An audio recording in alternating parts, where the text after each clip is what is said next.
안녕하세요. 책 읽는 아줌마 엔다줌마입니다. 오늘도 장은주 작가님의 이토록 삶이 채워지는 순간들을 낭독해 보면서 여러분들과 함께 귀한 깨달음 얻을 수 있었으면 좋겠습니다. 낭독 시작하겠습니다. 체력을 다지려면 운동 일기를 쓰자. 우리가 늙어서 운동을 그만두게 되는 것이 아니다. 우리가 운동을 그만두기 때문에 늙는 것이다. 케네스 쿠퍼. 인생을 가치 있게 보내려면 무엇이 필요할까? 돈, 사랑, 건강, 행복, 모두 삶에서 중요하다. 사람마다 가치는 다르지만 그 중에 무엇보다 중요한 건 건강이다.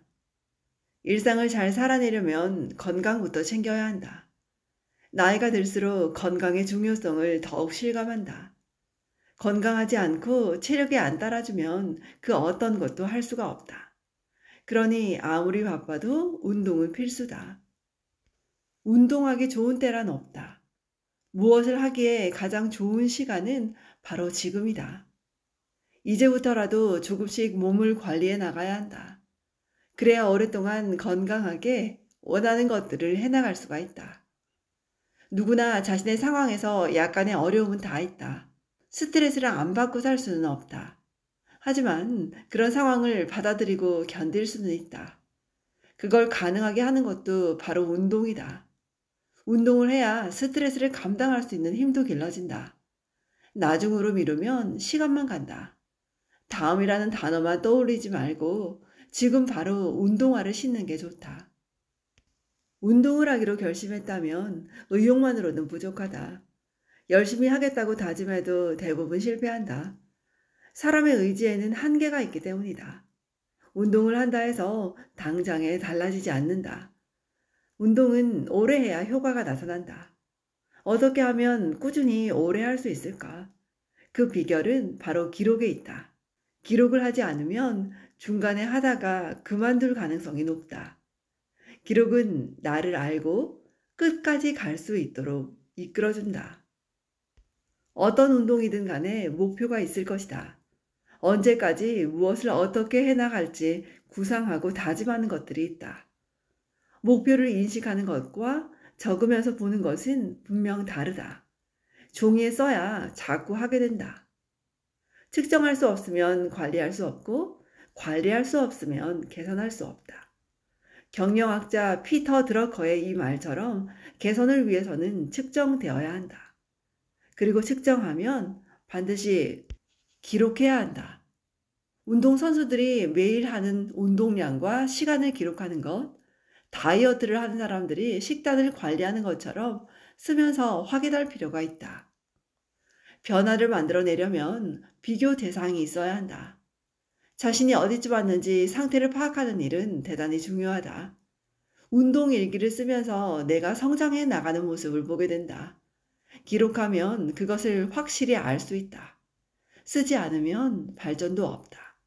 오늘 얼만큼 했는지 기록하지 않으면 알 길이 없다. 그냥 하는 것과 쓰면서 하는 것은 차원이 다르다. 그러니 반드시 기록을 해야 한다. 매일 걷기를 하는 나는 장소와 걸음 수를 반드시 적어둔다. 이런 간단한 정보는 다이어리에 적어두는 편이다. 어디를 얼마나 걸었는지 기록하는 일은 큰 의미가 있다. 이 기록은 걷기에 있어 중요한 자료가 된다. 걷기의 루틴이 되며 어디를 걸을지 코스를 정할 때 편하다. 내가 주로 걷는 길과 운동량을 볼 수 있다. 운동 패턴이 보이면 내 운동 성향도 파악이 된다. 주로 언제 걷는지, 어떤 곳에서 시간을 보내는지 보인다. 그것을 바탕으로 또 다른 코스도 만들 수 있다. 한 달이 지나고 1년이 쌓이면 얼마나 달라져 있겠는가. 이렇게 운동일기를 쓰면 앞으로 어떻게 운동을 해나갈지 방향을 정하고 참고하기에도 좋다. 운동일기에는 그날의 감정과 생각들을 담는다. 그래서 주로 블로그에 쓴다. 걷다 보면 놓치고 싶지 않은 장면들이 눈에 들어온다. 같은 장소에서도 매번 같지가 않다. 그렇게 감탄하며 찍은 사진들을 폰에 두기만 하면 아쉽다. 내 생각을 글로 표현해서 하나의 일기로 남겨둔다. 매일 블로그에 쓰다 보니 어느새 게시물이 2,000개가 넘었다. 그렇게 글과 함께 걸어왔던 흔적들이 그대로 남는다. 이것은 단순한 숫자가 아니다. 그 안에는 소중한 의미와 가치가 담겨 있다. 이렇게 많은 시간 동안 운동을 하다니 끈기와 더불어 성장하며 변화된 과정들을 볼 수 있다. 누적된 시간들을 보면 자연스레 동기부여가 된다. 이만큼 해왔는데 하는 생각에서 멈출 수가 없다. 운동을 하면서 스스로 다짐하다 보면 마음속에 새겨두었던 말들이 자꾸 용기를 준다. 그것 때문에 한 발짝 앞으로 나아갈 수 있다. 모두 기록을 했기에 가능한 것이다. 운동일기의 효과는 써야만 알 수 있다. 운동일기를 쓸 때는 반드시 날짜나 번호를 쓴다. 언제까지 몇 번이라는 목표가 정해지면 며칠 차라고 번호를 부여하는 게 좋다. 그러면 중간에 멈추더라도 그 번호에 이어 쓰다 보면 다시 시작할 수 있다. 운동을 방해하는 상황은 언제나 있다. 그런 날에는 간단하게 무슨 이유로 못했는지 한 줄이라도 적는다. 그렇게라도 적어두면 또 마음을 다잡고 하게 된다. 중요한 건 계속해 나가는 것이다. 그래야 그 순간에 어떻게 대처할지가 보인다. 나중에라도 같은 상황을 만났을 때 요령도 생긴다. 쓰지 않으면 아무 의미 없이 지나간 날이 된다. 매일 걷는다 해도 피곤하고 힘든 순간은 있다. 그때마다 쓰면서 운동에 대해 다시 생각해 보게 된다. 걷기 운동에 적응이 되었을 때 이렇게 쓰기도 했다. 나는 평생 걷는 삶을 살 것이다. 걷기를 생활화하고 하루에 최소 30분 이상은 무조건 걷는다. 걷는 것이 답이다.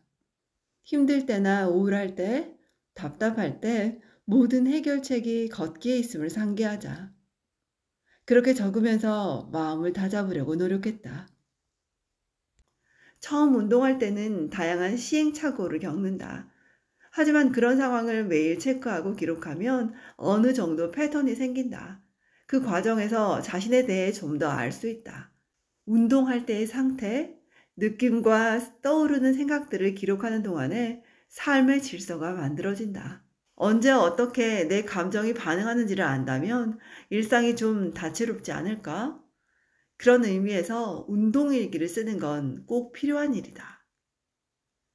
지금까지 장은주 작가님의 이토록 삶이 채워지는 순간들을 낭독해 보았습니다. 오늘부터는 마음 먹고 운동 기록을 한번 적어보도록 하겠습니다. 오늘도 들어주셔서 감사합니다, 여러분. 엔다줌마였습니다. 고맙습니다. 좋은 날 되세요.